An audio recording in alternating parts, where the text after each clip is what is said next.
Voilà, bien nous nous retrouvons en direct sur le stand du Conseil départemental des Alpes-Maritimes. Nous poursuivons, vous allez le voir, ces différentes mini-conférences très intéressantes, je dirais même plus passionnantes. Alors restez avec nous, je vais présenter mes trois autres invités qui nous ont rejoints et on va parler de territoire, d'intelligence artificielle et de territoire. J'ai donc nous avons donc parmi nous Madame Hélène Campourcy qui est présidente du Mantex. Bonjour Madame, présidente de Pink Innov aussi. Nous avons docteur Laurence Vanin, bonjour, docteur titulaire de la chaire Smart City, philosophie et éthique à l'Université Côte d'Azur. Et nous avons également le plaisir d'accueillir monsieur Charles Parlonca, président d'Electromi. Charles Parlonca, bonjour. Une première question, je m'adresse à vous. Intelligence artificielle et industrie 4.0, quelles sont les attentes ? Bonjour et merci de nous donner la parole. Alors déjà, vous avez prononcé industrie, vous avez prononcé 4.0, vous avez prononcé IA. C'est des domaines à chacun déjà qui sont énormes. Alors déjà, pour positionner l'industrie dans les départements rapidement, il faut dire que c'est 7000 entreprises, c'est 55 000 emplois, et ça génère 8 milliards de valeur ajoutée, c'est à peu près 25% du PIB de la Côte d'Azur, donc ce n'est pas rien. On ne s'adresse pas, quand on s'adresse à l'industrie, effectivement, à une branche anecdotique du département, ça a un poids considérable. Ensuite, le 4.0. Alors le 4.0, effectivement, pour l'industrie, c'est un véritable challenge parce que plus que jamais, effectivement, nos industries se remodèlent, nos industries se révolutionnent de l'intérieur. Et l'informatique associée à l'IA, bien entendu, sont des vecteurs de développement considérables. Pourquoi ? Parce que ces métiers de l'informatique et de l'IA sont transverses et ils touchent tous les domaines de l'industrie, de la gestion humaine, de la gestion des ressources humaines, à la gestion des process, au contrôle qualité, à l'ingénierie. Tous les domaines sont touchés aujourd'hui. Donc, bien sûr, c'est incontournable. Et c'est dans le plan France Relance 2030, par exemple, ce sujet est très porteur et très encourageant, à la fois pour nos industries, à la fois pour notre territoire et bien entendu pour l'ensemble de tous les acteurs, de nos étudiants, de nos chercheurs qui viennent travailler dans l'industrie et s'associer à notre démarche. Donc voilà, c'est un nouveau visage de l'industrie que nous proposons au travers de l'informatique et de l'IA associée. Et vraisemblablement, ça, comme vous avez pu le constater, l'IA a révolutionné l'utilisation de votre téléphone. Et bien demain, et aujourd'hui on a commencé, l'IA révolutionne effectivement la structure même de nos industries et redessine notre territoire. Peut-être, Charles, tu pourrais donner la parole à Hélène qui pourrait peut-être expliquer comment on accompagne le changement en réalité dans cette industrie. Parce que tu as rappelé effectivement que c'était très important du point de vue des territoires, de toute cette transformation qui est salvatrice parce qu'elle est transverse. Mais il faut accompagner les changements. Et je crois qu'Hélène œuvre à cette problématique-là. Tout à fait.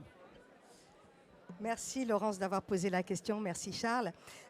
Effectivement, quand on parle Industrie 4.0, quand on parle IA, on en est au fait qu'aux prémices, donc je crois qu'on apprend en marchant. Aujourd'hui, on est en train de découvrir l'ensemble des bénéfices que ça peut apporter dans une industrie 4.0, comment on va équiper en fait les chaînes de production en termes d'industrie. Mais au-delà de ça, c'est comment demain les drones, les IoT, les robots vont pouvoir interagir entre eux dans un environnement qui leur est propre. Mais je pense qu'on a encore beaucoup de réflexions à se porter parce que comme l'a dit Charles, comment ça va faire évoluer aussi l'humain? Parce qu'on pense souvent technologie, installation de ces technologies, mais je crois qu'on a aussi parfois du mal à appréhender quelles vont être les interactions qui vont se passer dans cet environnement avec l'humain et comment l'humain va pouvoir interagir. Alors il y a des études qui sont faites depuis plusieurs années dans des sociétés comme Autodesk par exemple, qui aujourd'hui regardent le comportement de ces machines et de leur évolution face à l'homme. Et puis cette relation homme-machine, il va falloir la développer parce qu'on la découvre au fur et à mesure des problématiques. Alors c'est vrai que Aujourd'hui, dans l'industrie 4.0 et l'intelligence artificielle, la capacité à collecter les données pour pouvoir mettre en place des logiques algorithmiques qui vont permettre de faire de la prédictabilité des événements, comprendre, anticiper les dysfonctionnements dans l'industrie, aller chercher des coûts cachés aujourd'hui qu'on ne voit pas, est un enjeu extrêmement important et on en voit bien les bénéfices. Maintenant, ce que les entreprises ont beaucoup plus de mal à appréhender, c'est comment elles vont faire évoluer leur organisation par rapport à ces nouvelles technologies, comment elles vont placer l'humain, parce que ça change effectivement la façon dont l'humain va interagir avec son environnement, sa position en tant que decision maker, comme on peut dire, hein, comment l'humain va changer aussi de métier, va apporter une nouvelle valeur ajoutée à ce dispositif et se positionner dans une décision qui sera décentralisée par rapport à ce que l'on a connu et une nouvelle forme de valeur qu'ils vont créer.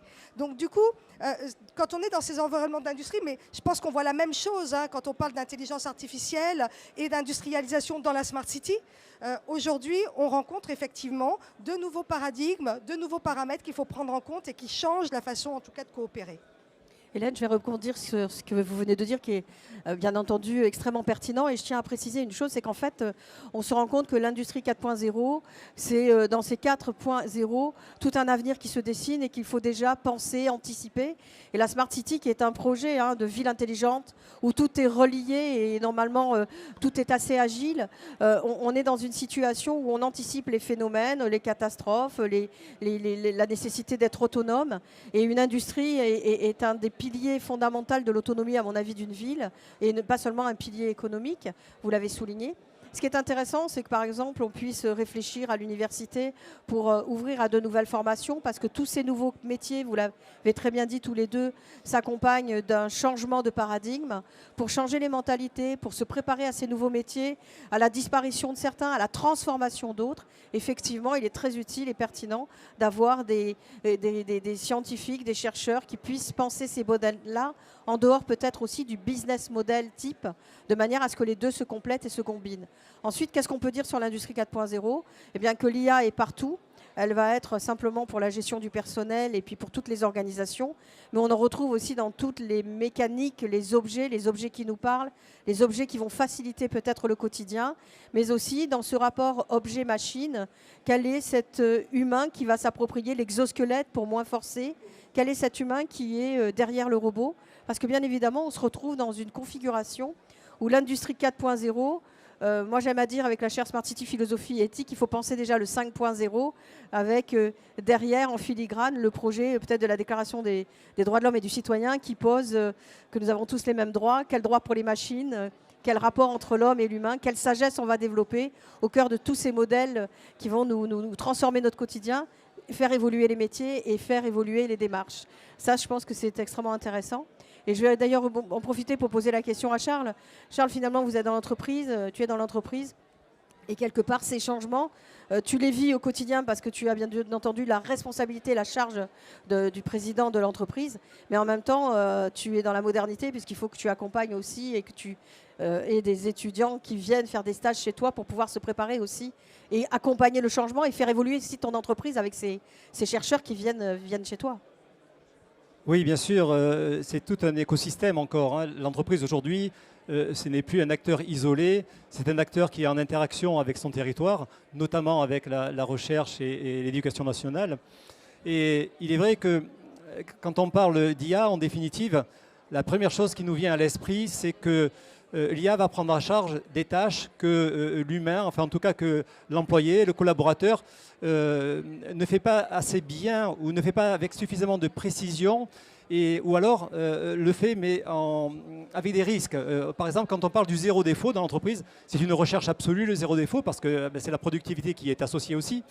Eh bien, c'est très difficile d'aboutir au zéro défaut si on n'utilise pas des systèmes aujourd'hui d'IA, des systèmes apprenants, des systèmes effectivement qui permettent dans le temps, sans défaillance, d'aboutir à ce zéro défaut. Si on ne compte que sur les humains, on n'y arrive pas. Par contre, la question qu'on se pose, c'est à partir du moment où effectivement ces systèmes, ces robots comme on a chez nous, puisque je vous rappelle que Electronic est une entreprise d'études et de production de cartes et de systèmes électroniques. Nous sommes basés à Montsartou. Nous interagissons d'ailleurs avec pas mal de startups qui sont en présence là aujourd'hui sur ce salon. Et la question que l'on se pose, c'est voilà, les énergies qui vont être libérées, les collaborateurs justement qui trouvent du temps parce qu'ils n'ont plus ces tâches, à quoi effectivement on va les utiliser. Et il y a un véritable enjeu. Je dirais enjeu de virtuosité également, parce qu'il ne vous a pas échappé que dans l'industrie, et je rappellerai que l'industrie, c'est, si vous tournez les yeux, c'est exactement tout ce que vous voyez est issu de l'industrie, tout en dehors du corps humain, tout le reste sort de l'industrie. C'est pour vous dire l'importance que ça a dans nos vies de tous les jours.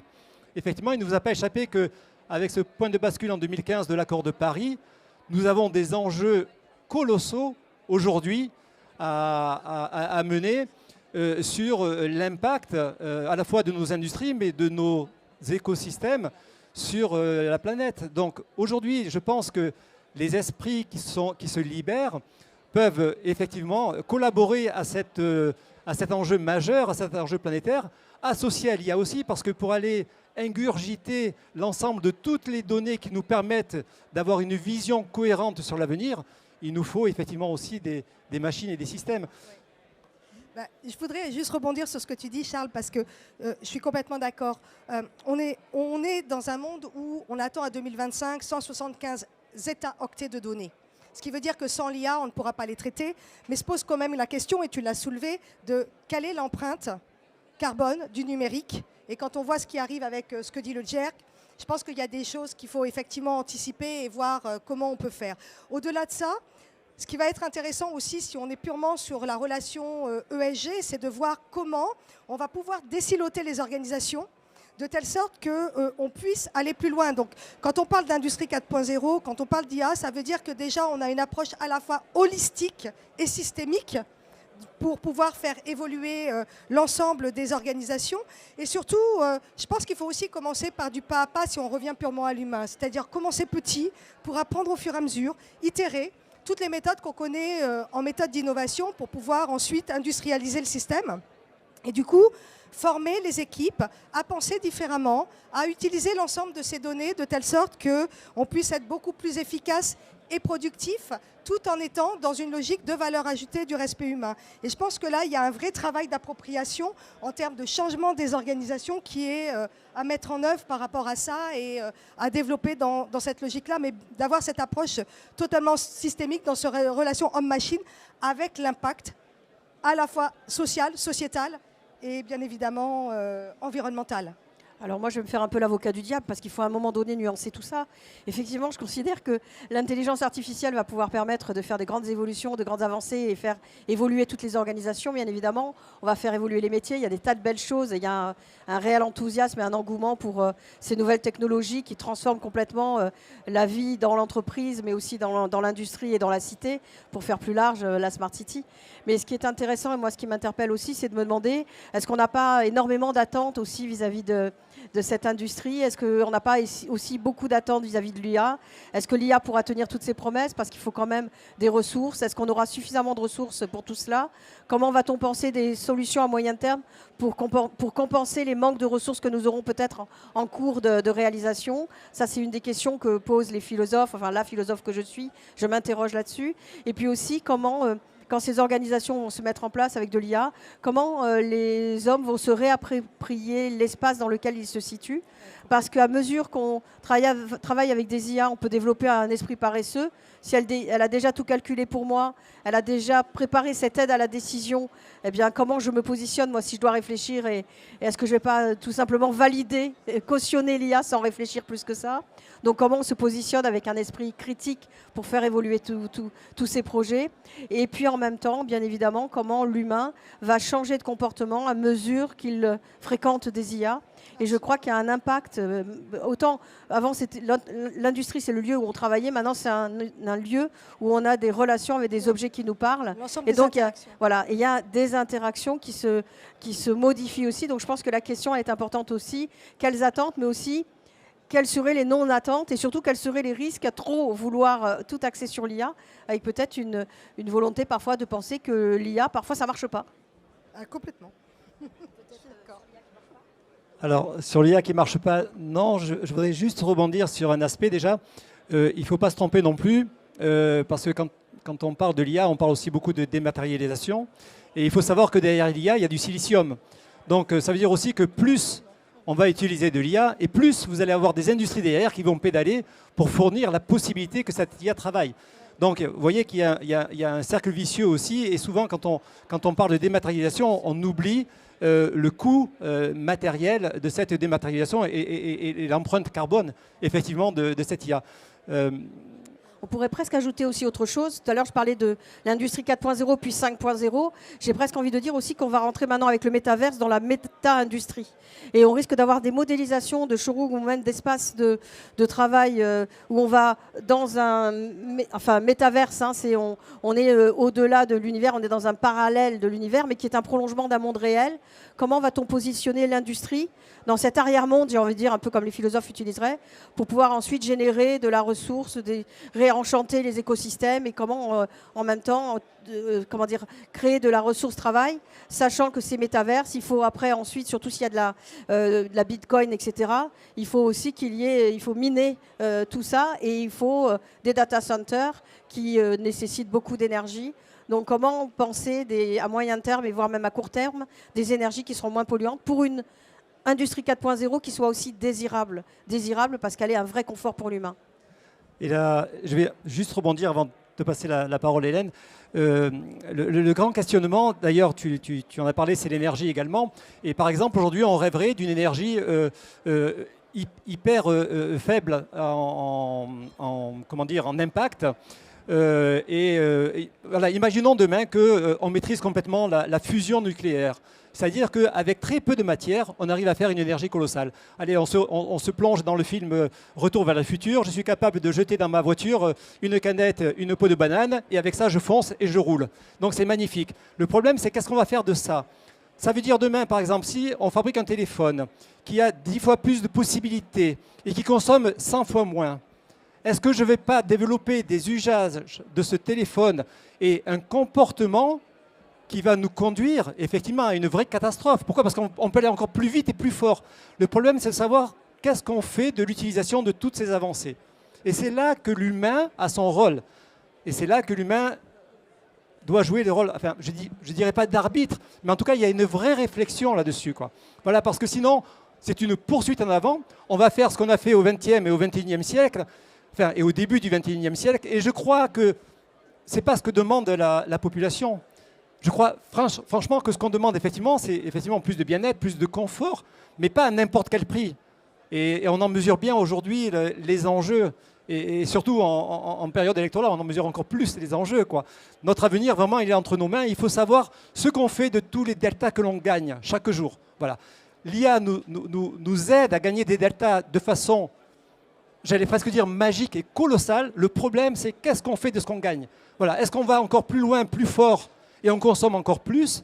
Ou est-ce qu'avec ce qu'on gagne, on devient un peu plus vertueux, on devient économe, on devient sérieux, on devient sobre, mais une sobriété heureuse, pas une sobriété malheureuse. Personne ne veut changer demain pour un monde moins bon.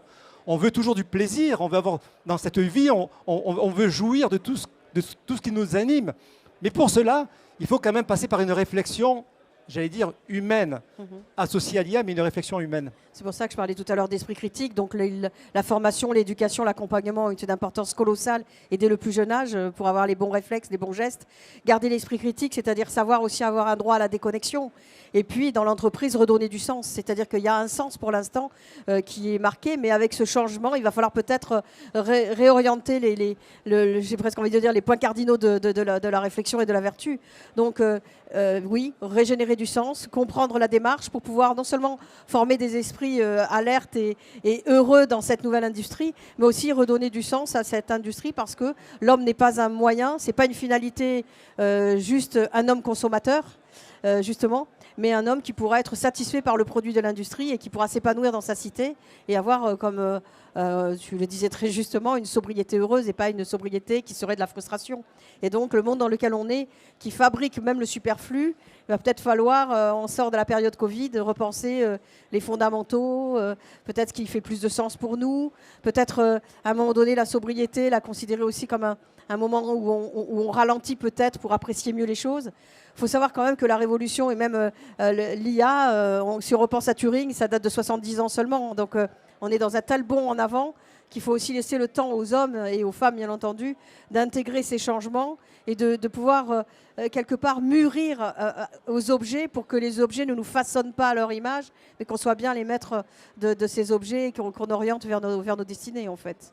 Mais c'est là où je suis d'accord avec toi et que la formation, au final, va être fondamentale parce qu'elle va permettre de savoir aussi prendre la distance nécessaire par rapport à ça, d'où, grâce à l'IA, les scénarios prospectifs, pas un, mais plusieurs, et qui permettent justement de rester dans le décisionnel et de garder la valeur ajoutée qu'a l'humain, parce qu'aujourd'hui, l'intelligence artificielle ne pense pas comme l'humain, et quoi qu'on en dise, ce n'est pas des hommes. Donc cette valeur ajoutée, il faut qu'on la garde, et pour la garder, c'est aussi l'œil critique que tu évoques, c'est le fait de former les équipes pour être en capacité de le faire, de l'appréhender et de garder leur propre jugement pour prendre eux-mêmes la décision et ne pas se soumettre effectivement aux décisions et de ce qui est proposé directement par l'IA.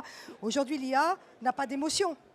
Et elle on ne sait simule, pas si un jour elle en aura. Elle en simule une émotion par un algorithme, oui. Voilà. Mais l'intérêt, je pense aussi, c'est de rajouter à tout ça la question de l'autonomie. On n'en a pas parlé encore. Totalement autonome. Mais oui. l'autonomie de l'industrie est importante. On l'a vu ces derniers temps parce que effectivement, tout ce qui est à l'arrêt, quand il y a un problème qui touche et qui impacte tous les systèmes, donc la ville résiliente, l'industrie résiliente, il faudra réfléchir peut-être avec d'autres critères qu'on n'avait pas introduits dans toute la démarche. On avait fait un colloque avec la chaire Smart City Philosophie Éthique 2 ans avant la Covid. Je pense qu'on avait été un peu... Enfin, j'ai pas voulu dire prémonitoire parce que je voudrais pas qu'on ait influencé les astres pour qu'on vive ça. Mais malgré tout, on était dedans et quelque part, on parlait déjà, on évoquait, hein, Charles, pendant ce colloque, on avait déjà évoqué la question de l'autonomie, non seulement des villes, mais aussi des industries. Parce que quand on est pénalisé, parce qu'on n'a pas les ressources pour pouvoir produire, eh bien, tout est à l'arrêt. Et là, c'est presque le drame, j'ai envie de dire. Mais c'est là où les notions d'innovation régénérative vont prendre leur sens. Et comment, effectivement, la régénération va permettre à la ville de devenir sobre et autonome. Oui, et je rajouterais par rapport à cette autonomie aussi qu'il ne faudrait pas tomber dans l'excès inverse. Il ne s'agit pas de se renfermer, effectivement, et de croire que tout ce qui a été fait au travers de la mondialisation est condamnable, parce que s'il n'y avait pas eu de mondialisation, s'il n'y a pas de mondialisation, ben, tout ce que vous avez autour de vous n'existe tout simplement pas. Alors, il existe autre chose, certes, ça je ne peux pas le savoir, mais en tout cas, ce que nous sommes là aujourd'hui n'existe pas. Et donc, on ne peut pas tout condamner, effectivement. Alors, il y a des vrais enjeux encore, effectivement, d'interaction. Moi, je crois, voilà, nous ne sommes qu'interaction. Les humains, c'est l'interaction. Aujourd'hui, on pourrait dire que l'IA, c'est un développement extracorporel de notre intelligence. Hein, on peut le voir comme ça aussi. Et il ne faut pas enlever les interactions. Donc, demain, effectivement, on parle de relocalisation. Oui, l'industrie se relocalise, enfin elle se localise aussi, ça ne sera pas sans mal parce que, ben, comme on l'a dit tout à l'heure, il y a des impacts écologiques, donc il va falloir réfléchir à tout ça et rester suffisamment vertueux.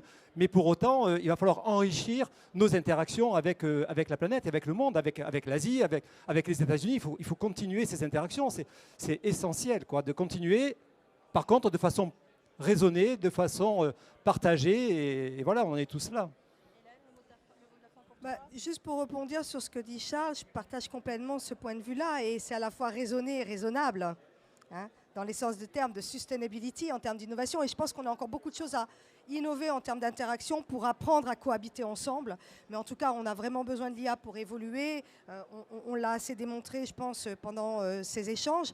Et en même temps, de voir le côté bien-être qui est associé et ne pas partir à l'extrême. Donc, quid voilà. de métaverse vraiment demain et de ce qui s'y passera. Moi, pour conclure, je dirais simplement que si effectivement on a beaucoup d'attentes vis-à-vis de l'IA, il ne faut pas oublier qu'on a aussi beaucoup d'attentes vis-à-vis des humains. parce qu'il y a un virage à prendre, il faut que les humains soient présents et qu'ils se servent des IA comme d'outils et pas être les objets de ces IA qu'on nomme comme si c'était des sujets, déjà. Et puis deuxième point, puisqu'on parle d'environnement et que c'est quand même une des priorités, dire que nous ne sommes pas simplement les citoyens de notre ville ou les citoyens de notre continent, il faut dire qu'on est des citoyens du monde et que l'intérêt c'est justement de considérer que nous avons un droit, une charge d'âme pour les générations futures. Et j'aime à parler des vivants en général parce qu'il y a la place de l'humain, mais il y a aussi la place de toutes les espèces animales, celles qui n'ont pas droit à la parole, mais qui sont là et qui peuvent souffrir aussi de nos débordements ou de nos pratiques ou de nos usages. Donc je pense qu'on a de gros enjeux et de belles choses à faire avec ces IA et que nous avons de grands défis à relever, mais c'est aussi ce qui fera la richesse et la beauté de cette humanité à venir. Voilà, merci à vous. Merci. Merci beaucoup, docteur Laurence Vanin. Merci également, madame Hélène Campourcy et monsieur Charles Palanca. On a bien compris que nous avions besoin de l'intelligence artificielle pour évoluer, mais attention toutefois. Voilà, c'est le message qu'il faut retenir. En tout cas, merci beaucoup. On vous remercie d'être venu nous rendre visite ici en direct sur le stand du Conseil départemental des Alpes-Maritimes.